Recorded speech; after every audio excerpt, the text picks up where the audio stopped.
Hi, I've returned. This is part 2 of the campaign. I know it's finally back. I had a whole bunch of projects that I was racing to get done, and now that they're finally done and out of the way, I feel like I can get around to all of the other stuff that I had planned before that. And so here we are, in the swim of things. If you need a bit of a refresher, I am limiting myself to only using flat rides, tracked rides, coasters, and slides that are in any of the parts that I would have off the bat from DLC or otherwise. And anything that's researched beyond that point, I will not have access to unless otherwise stated. I'm playing on hard mode for everything, and I'm going to be over-explaining everything. So if you don't like the sound of my voice, maybe this video isn't for you. Alright, so I'm going to let this cutscene play through a little bit just to jog my memory. That is a really small coaster. Kind of boring if you ask me. Alright, they want to turn this into a water park, which is cool. I have access to 3 base slides, and to me that tells me that I need to get to work on some really prestigious regular slides. Hopefully I have the money for it, and if not, then I can just earn it. Alright, they want us to put down a pool blueprint, and they have the exact shape for this required. It's pretty obvious where they want you to place it. It even snaps in place for you. So I'll just click there and let the game continue. They want me to have a changing room as well. It's also not super necessary to have this placed up against the side here for, you know, aesthetics purposes. What I did just now is I pressed X on my keyboard so I can move this around as I need to. I'm going to turn my flashlight on and then bring this up to the edge so that it covers all the way clear up there. So why did I just do that? Well, anytime your guests want to get on slides or go in pools, they need to change first. That just makes sense. The game also requires you to have a body dryer during this scenario. And I'm actually not really a fan of these things. Body dryers almost never make sense. You can usually have a park without them, and you'll get by just fine. They want us to put one down, so we'll put one down. The one time where a body dryer actually matters is when your guests are perpetually wet, and it is kind of making their experience go down. And you can figure that out by using a heat map for like guest experience. Their mood is usually a telltale sign. If they're wet and they have a negative mood, that's usually why. You also need a guest services building for anything water park related. Now this is very interesting because if you only have slides in your park and you have a run out lane so that they can get back on where they want to later, you still need them to buy pool passes. Doesn't quite make sense to me because it is called literally a pool pass, but alas. And now it wants me to open this. Just leave that auto hire on so that a person can work the stand. And just like that, we've got the bronze medal already. Very little to actually explain about that particular leg of this campaign. Now they want us to place down a water pump. Water pumps are in a bit of a weird spot. They're found in the utilities tab under facilities, but I don't usually find it that way. So what I typically do is off to the side here. If you have your cursor over nothing, you can hold the Alt key and you'll get this radial menu. On controller, it's probably easier to access this, but the best way I know how to get to this particular section is just to hold Alt, scroll over, and it'll open that tab, and I never need to remember where it is otherwise. Just a bit of a little life hack for you. Water pumps do not distribute water. They're notably very much like generators. The further away this is from other guests, the better. I'm noticing though that this is all staff path, so it might actually be a pretty good idea to pop it in right here so mechanics can get to it, and it's also a bit out of the way from the main paths from guests too. Now we need a water filter. This is the equivalent to a distributor, but for water.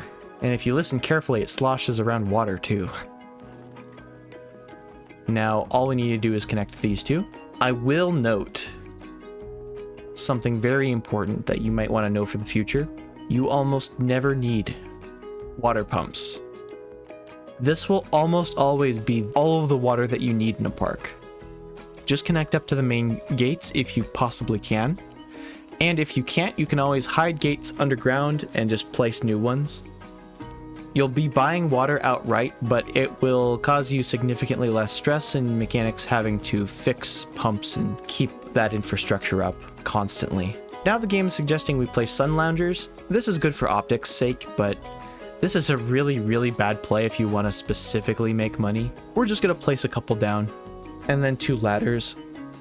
We can put one over here and then one over here. And this is diving depth, I believe. So having longer ladders actually makes sense here. Speaking of, we can pop down a diving board right here.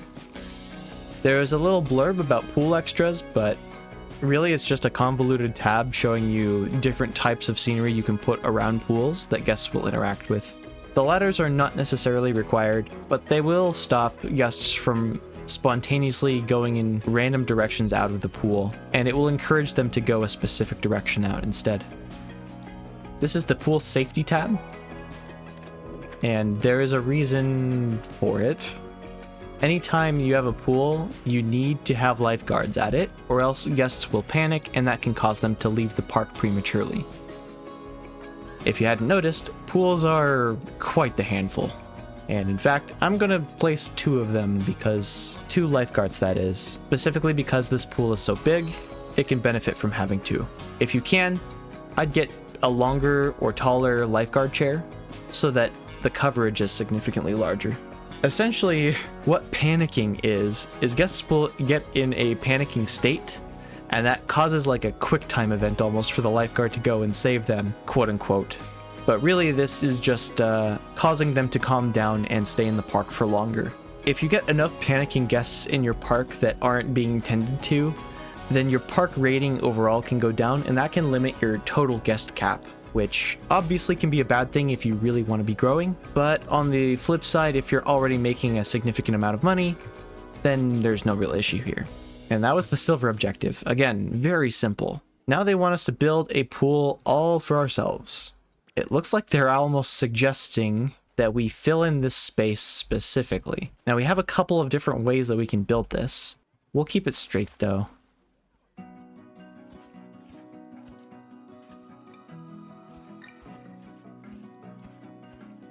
Pools are very much like paths in the way that they're point to point for pretty much everything. So essentially what you can do is you can edit the border of a pool and it will operate very similarly to paths. I'll show you what I mean in a second when I go in to smooth everything out. What I am doing is not really necessary, by the way. I'm just creating a pretty large area for this pool to be so that I can fill it in later with stamps potentially.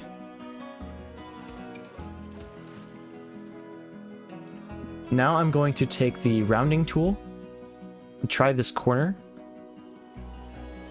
See if I can get it a little bit smoother. And you'll notice there are plenty of points along here that are probably causing some amount of rounding error. And so this looks way more round than this particular section. What I'm using here is the edit tool to go in and overwrite some of these points. You don't want to overwrite all of them because you do want your pool to have some shape. But if, for example, you have a bunch of points that are in a very small space, this is a great way to make sure that your pool looks round and not square. Obviously, this takes a lot of time, so I'm going to skip all of that. And instead, I'm going to take a circle stamp. We'll make it big. And it is wanting to snap some of the path around. That's totally fine. Turns out that was all I needed. Again, a bit of an overachiever here, but we had plenty of space to work with for building that particular pool. So select any Flume in the Create Custom browser. I'm going to show you the most basic one that you can make. And maybe as a cute little idea, it would be nice for guests to get on this Flume if they decide to come over from the pool in the first place.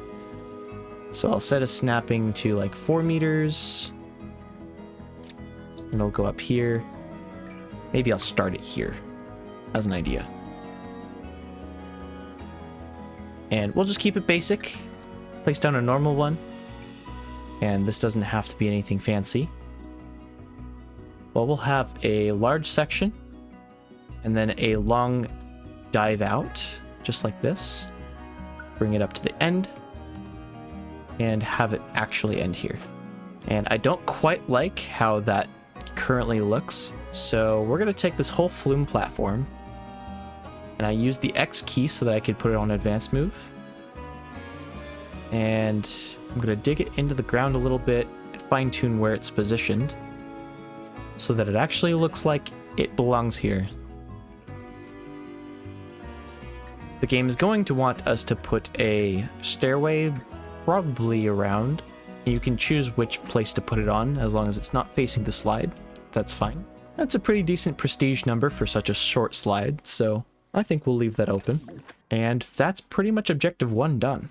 The game wants us to buy another plot of land, and this is going to be the way the campaign kind of shows you how everything is done. Every time you work into a new particular part of the park, it'll want you to purchase that land. And depending on whether or not you've been paying attention, you may or may not be able to afford it. In this case, we are, because we've been given all that money along the way, so it's been pretty easy right away to get started here. Now we're in the fun part, where we get to design our own flat ride system, I suppose. First order of business, I want both of these paths to connect up as quickly as possible. I don't really care how it looks. We choose a ride to go with. You know what? Let's go with Iron Claw. Iron Claw is perfectly serviceable. It's in the base game. Anyone can use it. I think it's a good idea. Ride operator building should be facing this exit path so that when guests come off the ride, they leave directly onto the main path. So we can get that as close as possible. I'll place an entrance over here and an exit right here. Again, we can just do the bare minimum here and we'll probably be perfectly fine. We can keep this being a bit of an interesting line queue, just like so. I don't remember if that's the correct ride sequence, but it will probably get me pretty close. While that is testing, we'll figure out our second flat ride, which could be Scissor. I'm happy with it being Scissor. Scissor has a bit of a quirk where guests only getting off ride only ever leave one particular section. It's quite frustrating. Although they can enter from any which direction they want to, they will never use this particular area to get on and off the ride. A bit strange to me. But it is a quirk of the ride, so I gotta abide by it. Typical go-to for me is to keep the line square, coming up to here, and then I'll curve it along with the rest of the ride just like so. And it can meet up with the main path just like that. I believe this ride requires 7 instances of spin fast, and before they're both ready, they need power. It looks like the Iron Claw does have power, but the other does not. So maybe we can pop it right here. Mechanics don't necessarily need access to this building, so I can leave it just like out in the middle of nowhere. And you notice our scenery bonus is actually quite low. And this is definitely an aquatic themed park, so we can use some of these pieces to make everything look much nicer.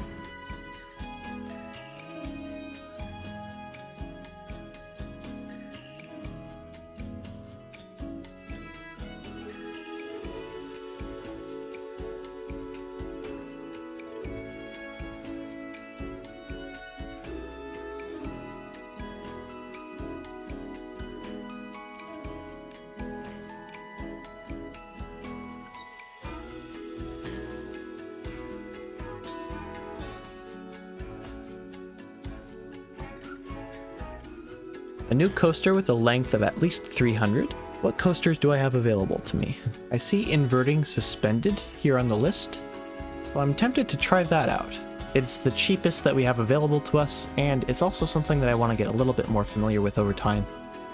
Since this is only going to be a coaster of 300 meters, we don't need it to be very long. Maybe having it a little bit off the ground so it can gain some more momentum is a good idea. We're going to set this exit speed to pretty high. Entry speed can stay 14 or so.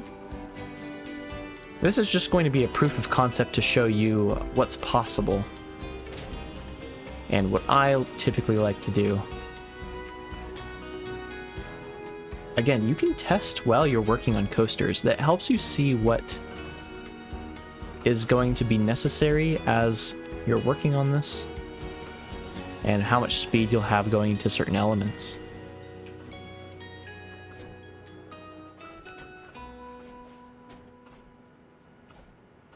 Maybe we can get some of a chain lift going.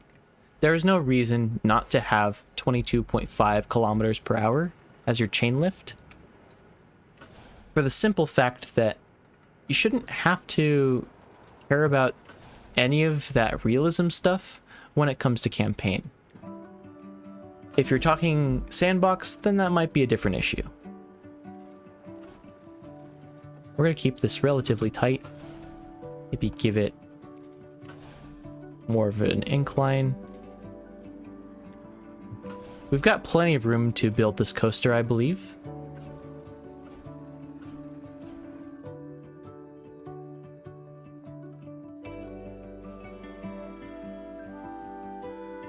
We're going to have it do something of a corkscrew, I think. And usually that means going to 180, and I like to flatten it out at this point too. If I was doing this a little bit more comfortably, maybe I'd be using banking offset. I don't have a whole lot of experience with that, and so the swinging motion that you get with some of the helix pieces from this particular type of coaster is just par for the course. I don't know a whole lot better, but don't really need much better.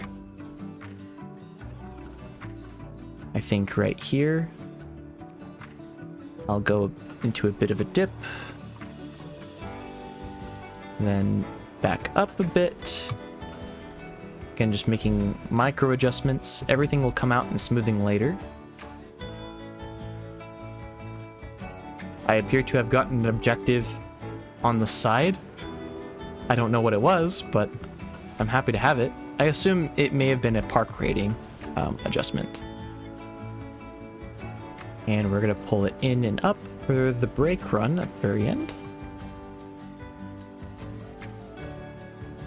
Set up a trim maybe here. It looks like I can set up a trim with autocomplete, so I'm going to do that, just to make my life a little bit easier. Let's see what the ride camera looks like, just so that you understand what an unsmoothed ride feels like.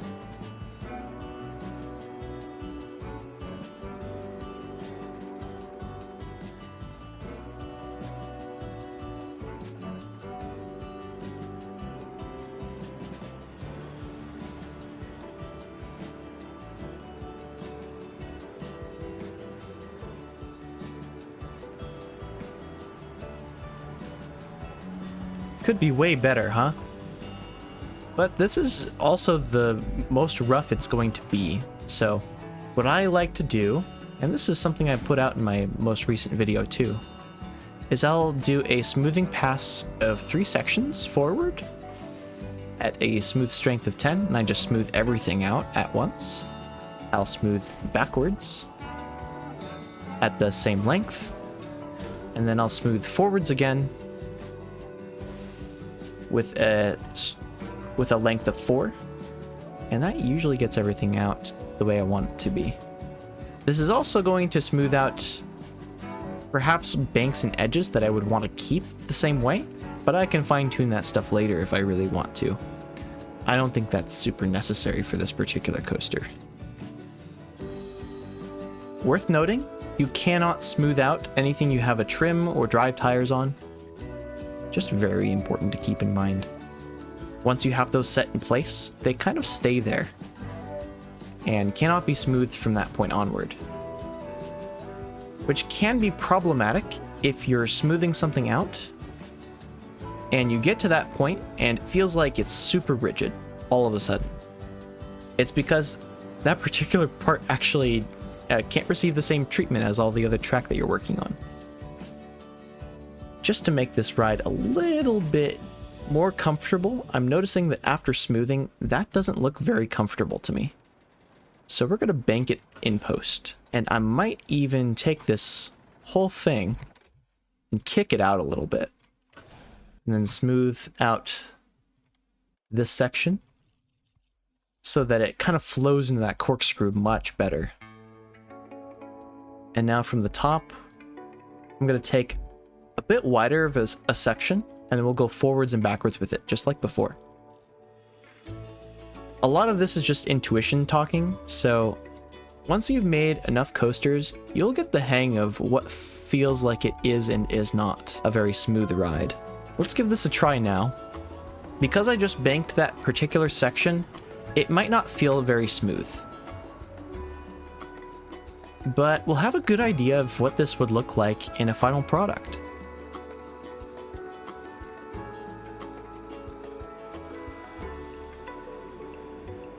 Beautiful turn. To a bit of a helix here. Going up, then banking up into the trim, and at the very end of the ride. This ride is very easy to smooth, thankfully.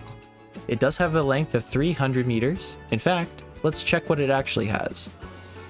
Track length of 322 meters, 0.8, which is very, very nice. With only one train, you don't really need much more than this. As is typical with coasters, wherever the ride operator booth is for them, you want to place the exit as close as possible so mechanics and ride operators can be as close to that maintenance facility as possible. Now I just need to do a quick set of pieces to connect it to the entrance.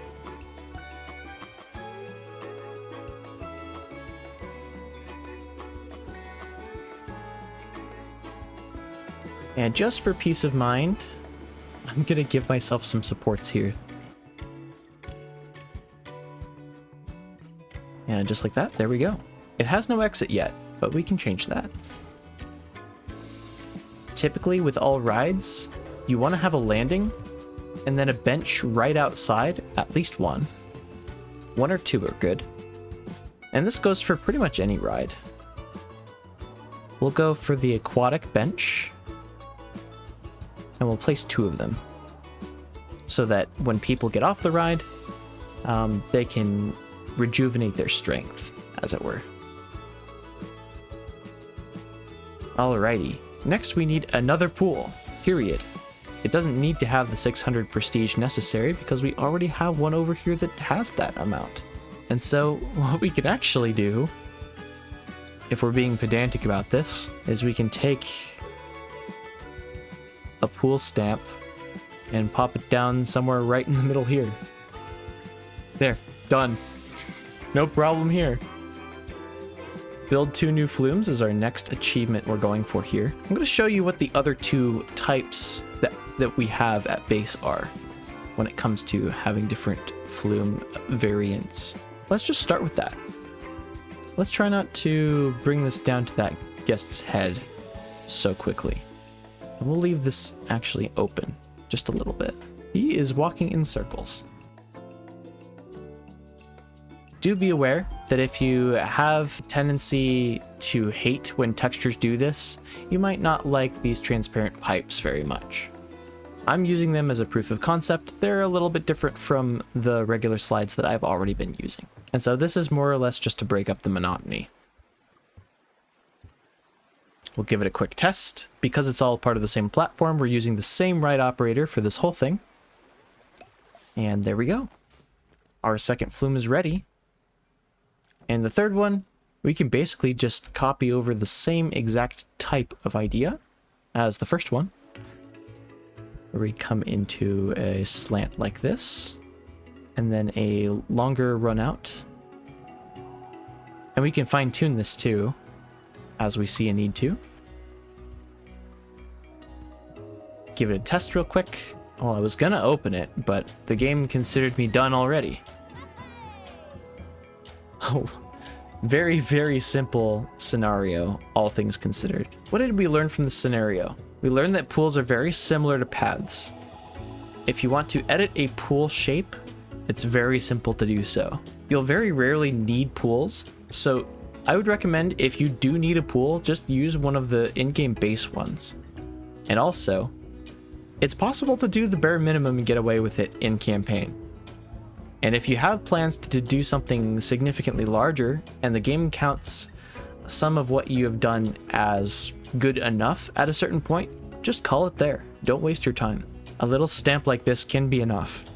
Same with these 3 slides. They're nothing spectacular. They're something very simple, but the game asked me for slides and I gave it slides. Also, we learned that information and guest services buildings are very, very important for getting your guests in and out of pools, and also for slides too. They also require this changing room. Don't ever forget that. It wasn't shown off here, but you do need staff to take care of this facility too. And also, we went over the basics of coaster smoothing. This looks like a pretty smooth attraction, all things considered.